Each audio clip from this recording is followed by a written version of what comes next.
बात हम बता दें यहाँ पर रुककर कि हिंदुस्तान के अंदर जो कानून है, जो इंडियन कॉन्स्टिट्यूशन, हिंदुस्तान का जो संविधान है, आईन हिंद है, इससे बेहतर आईन, इससे बेहतर कानून पूरी दुनिया के अंदर किसी मुल्क के अंदर नहीं।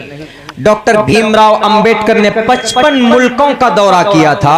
55 मुल्कों के कॉन्स्टिट्यूशन में से कुरेद कर, चुन चुन कर जो अच्छे अच्छे एक्ट थे वो लेकर 3 साल में कानून बनाता हिंदुस्तान का। 1947 में आजाद हुआ, लेकिन 26 जनवरी 1950 के अंदर कानून को नाफिज किया गया। 26 जनवरी 1950 के अंदर 3 साल में हिंदुस्तान का संविधान लिखा गया।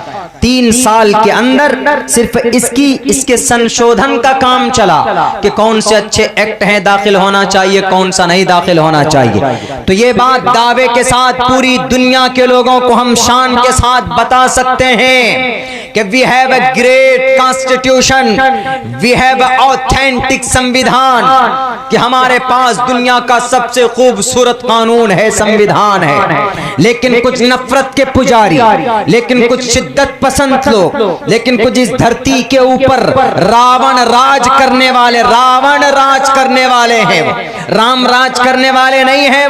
वो भक्षक हैं, वो अबू जहल के औलाद, फिरौन के औलाद, जो ये सपना देखते हैं कि हिंदुस्तान की गंगा जमनी तहजीब को मिटाकर हम उस कानून को लाएंगे। कैसे लाओगे उस कानून को?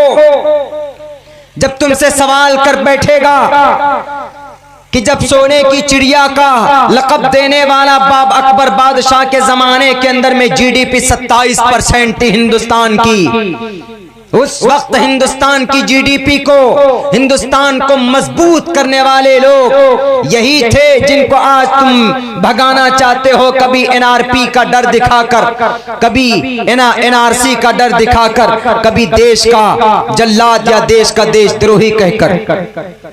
नहीं कर सकते। We have a great confident and we have authentic संविधान।